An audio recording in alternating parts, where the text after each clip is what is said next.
Welcome to the Twinkl Talks EYFS podcast. Working in the early years is busy, funny, messy, and exhausting. Join me, Shana, some of the Twinkl EYFS team, special guest speakers, and other early years practitioners as we talk honestly about our experiences. Whether you're listening for CPD, on your commute, or to help you relax, Twinkl EYFS will share everything you need to know about all things early years. Hello and welcome to another episode of Twinkl Talks EYFS. This is a special episode with the Private Early Years team where we're going to be answering some of the problems you guys face in your day-to-day practice. My name's Katie. And I'm Charlotte. And the first question that we're going to look at, which I think is always a relevant topic regardless of the time of year in early years, is I'm a new room leader of Baby Room with a lovely team and I would like to support them further and make them feel appreciated.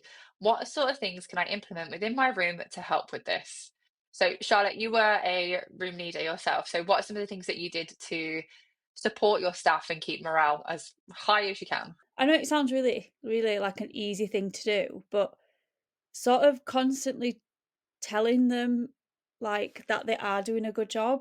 Like it's something really easy that you might just forget about. I was just very vocal with like, if they were doing something and I thought that's really good, like the children are really, learning a lot from that, or they're really interested in that. I'd sort of go up to them and be like, this is a really nice activity, well done, I really like how you've set it out and the children have really enjoyed it, that's great to see. And just like little things like that throughout the day, just to like, if I kind of got the feeling that they're feeling a little bit down some days or they're a little bit not themselves, it's just sort of maybe asking them, are you okay? Or is there anything I can do? Anything I can help you with? Or just trying to give them, I know it's easy to say when you've got so much going on in the day and it's really busy, but just like vocalizing, like, them doing certain things that have worked really well, or you've seen them, they might have, I don't know, offered to work over one day and you just say thank you. Just be like, thank you. It makes a difference. Yeah, thank you for your help and, staying and just little things like that. And I remember once, I mean, you don't have to buy things for your staff, but I bought them all a pen, like just a little thing. Yeah, just a little pen, just for like them when we were writing observations and things like that. Just as like I don't think they were very expensive, but I bought a pack and I thought we could all have a nice pen. And it's just like maybe like little things like that you can do as well. I feel like this is a very Charlotte thing to do because Charlotte likes stationery and nice things. So I can imagine you were like, everyone will want a pretty pen. That'll make them happy. Yeah, I was like, you don't have to use it if you don't want to.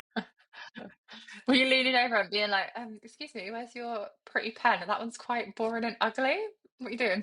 Not grateful? Where's that pen? I haven't seen you use it in a few days. Yeah, where is it?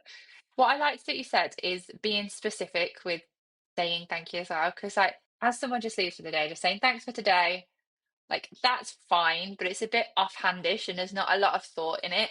But in the example you used, you were like, thank you very much for doing XYZ because of ABC. And I think that's so important because being specific just really shows one, that you're paying attention, which is valuable. You want to know that your manager is watching and caring. It's also just nice to have a very specific thing that you've worked hard on. And we all love being told that we're doing a good job. Like my love language is words of praise. Like, tell me I'm having a good hair day. Not right now, but tell me that I did something really well. I'm going to lap that up. And that is the best thing, one of the best things you can do, I think. Yeah, and I think as well, if you can see your staff members maybe not so confident in a certain area, Yeah. and they've really like maybe one day they've pushed themselves to do it, or you've seen them do it, and they've not got much confidence with doing stuff like that. It's so important to tell them that you've acknowledged that and you've seen them do it.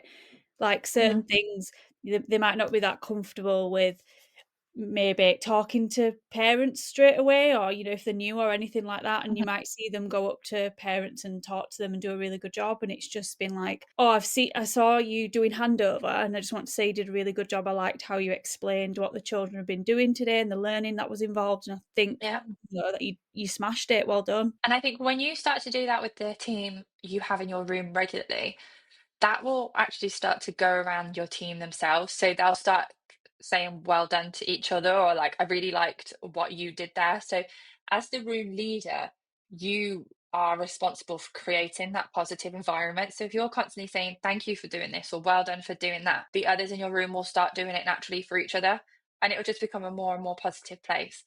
Then obviously on the more slightly materialistic side of things, it could be that you request a bit of budget from the nursery to do like a special lunch for your team one day, or bring some treats into the staff room.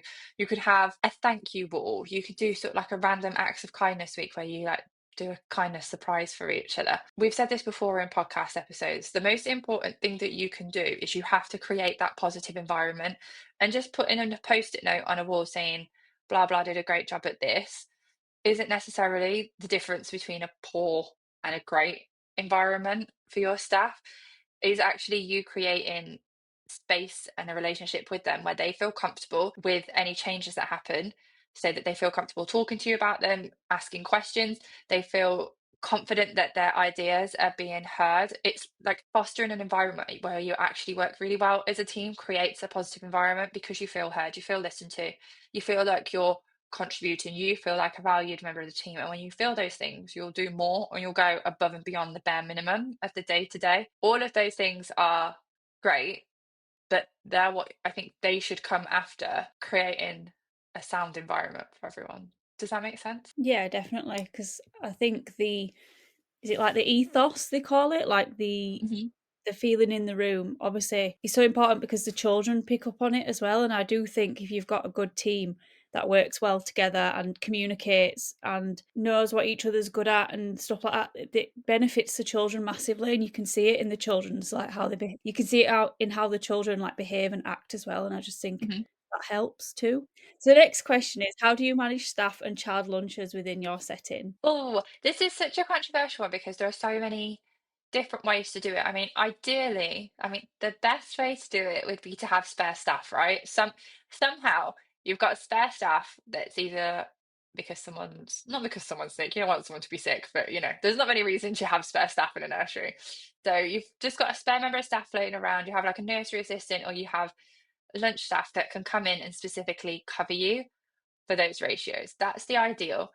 But with most of my experience being in toddler and baby room, it is a case of having all hands on deck when the children are actually eating, and then reducing that down as the children start to sleep, especially in babies where they're usually sleeping for like 30 to 30 minutes to 2 hours.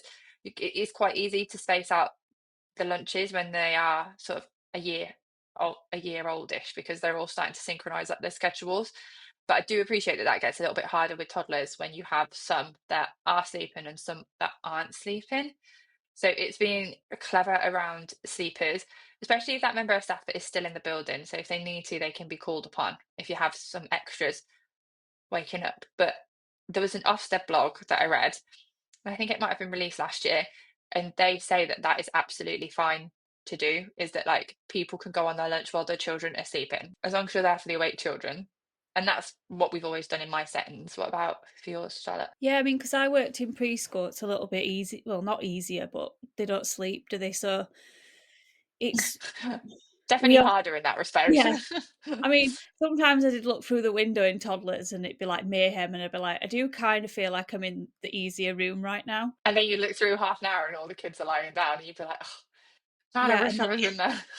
and then all mine are going crazy. But we used to have 3 staff at lunch, and then one would get sent on their dinner around 11:30, so Mhm. it was quite early. And then there'd be 2 staff left to do dinner, and then that person would come back, the next person would go, and then the last person would go. So it did work quite well in preschool, but I do know toddlers always had an extra member of staff, like bank or relief. We used to get dinner cover in for them to just help out, and then the manager was in the office, so she would just say, if you need extra support or help, just ring through and I'll come through and help you. Like, even if you just need the floor wiping or the food, you know, Yeah. trolley taking back, things like that, just to help out while you're getting them sorted. And then I think the baby room also had a extra dinner cover member, just depending on how busy they were, because some days the baby room didn't have as many babies, so someone from babies might go up to toddlers just to help out at lunchtime. it was just juggling, trying to just juggle everyone around, see how many children we had in each room, and yeah, you just have to make the best of it, don't you? Some days it's Yeah. really hard, and some days it's not as hard. But There would be days in a nursery where I worked at where we would look at splitting the staff lunches. So they were quite lucky in the sense that everybody had an hour lunch anyway. So it might just be that someone had like maybe half an hour at 11, half 11, and then they would have another half an hour at half two, 3 o'clock. Do you know, like when most of the staff are back and around? So sometimes you just have to have a weird lunch times, but you know what works for your settings in terms of that. So I worked at a setting once where I started at 9 and then I had my lunch at 11 and I didn't finish till 6, which is borderline anyway. I did get like a 10-minute afternoon break, but at 4 o'clock I was absolutely starving because I'd had lunch 5 hours ago. So you need to be reasonable with your timings. You've got to, like, your staff are human too. And I can tell you, I am not the best practitioner when I am hangry at 4 p.m. So I think it needs to be realistic. we used to try send the early staff on dinner first, because Uh, obviously we opened really early. So if I was on an early, I'd be there at 6 a.m. So I'd be absolutely ravenous at like 11 a.m. uh-huh. So the people on the early shift would go at 11:30 for their dinner, and the later staff who came in later would go on last dinner. So it worked out Mhm. quite well, because depending on when you started to when you had your lunch. So to summarize, ideally, spare staff if you can. You never know if there's like an illness with staff in the nursery. So you've got, sorry, with children in the nursery, so you have spare staff. Getting in lunch cover. And if you have supernumerary members of staff, can they help out for that 30 to 60 minutes a day to cover lunches to make sure you stay in ratio? Or it's following Ofsted advice and being clever with sleep times and taking advantage of those. I've always had to do it sort of day by day. I've never had much Mm. opportunity to plan it because the beauty of early years is you never really know how each day is going to go. So you kind of just have to roll with it a lot of the time. And our final question for today is, which is better for children? Free flow outdoor play or set times? Have you ever done free flow outdoor play, Charlotte? In preschool, we did more set times to go outside, and a lot of it was just staffing issues. A lot of it, 'cause we didn't have enough people to go outside to stay inside as well, if that made sense. In summer, we because we were outside most of the day, it did feel like free flow because we were just outside all the Mhm. time, but the indoors was also set up. But in winter, having the door open all the time for free flow would have Nightmare. made the room so cold that the children just wouldn't have been able to, they'd have been freezing, because we were in like a little porta cabin as well. So it was never Mhm. warm in there. So to have the door open for them to just go in and out, we couldn't do, just for the conditions in the room as well. So yeah, we just used to have set times. So we used to go out around 10 in the morning till lunchtime, so about an hour and a half. Mhm. But they could come in and out, but because the toddlers were out as well, we had more staff, so it worked. So Yeah. the children that didn't want to play out could stay in, because there was more staff between the two rooms. It was usually more free flowing in the summer, really, when it was a lot more easier to keep the door When people open. wanted to be outside. Yeah, and because of our building as well, it was quite hard, because it would blow the wind. If it was raining and stuff, it would blow it inside. So like all the floor and the walls and stuff would get wet, and obviously it's not good for like mold and all that sort of stuff in winter.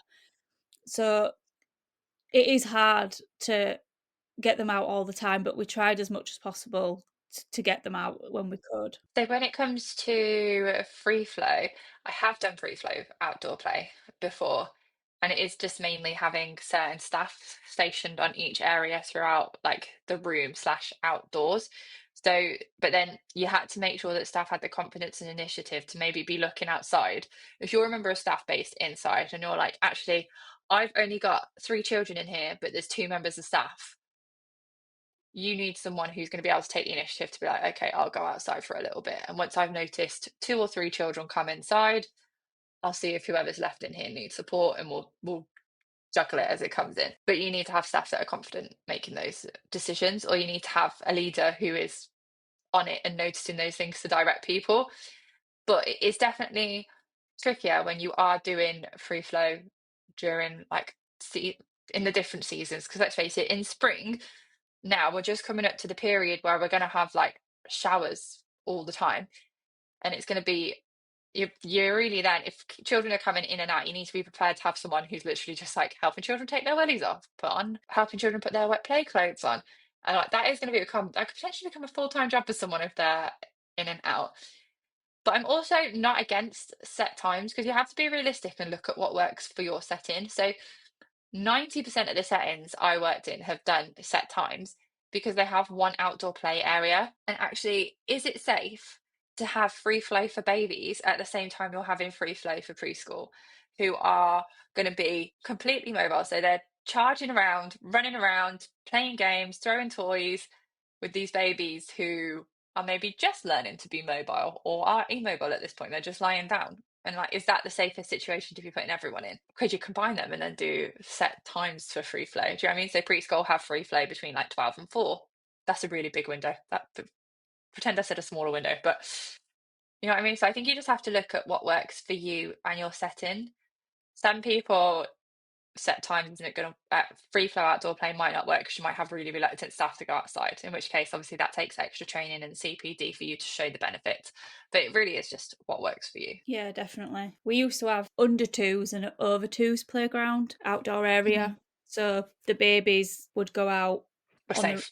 they had their own little, area, and then the older ones would go out in theirs, but there was like a fence between the two, so they could look over and they could still talk to the, if they had siblings and stuff, you could still see them and talk to them. But yeah, that was one of the benefits, is we could go out and not have to worry about the preschools knocking down the little ones all the time. Thank you for tuning in to another episode of Twinkl Talks EYFS. As always, you can get in touch with the Private Early Years team on a variety of social media platforms, including Facebook, Instagram, Facebook groups, Pinterest, YouTube. If it's a social media platform, we're probably on it. So feel free to get in touch. And in the meantime, we'll speak to you soon. Bye. Bye.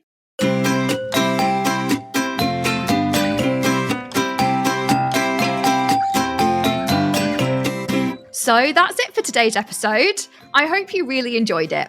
If you would like to join in or would like to know more, then come and find us on our social media sites. We have a Facebook page, Facebook groups, an Instagram, TikTok, Twitter, Pinterest, and YouTube. All the links of where to find us will be in our podcast description. Come and join the conversation. And whatever you're doing today, I hope you have a great day.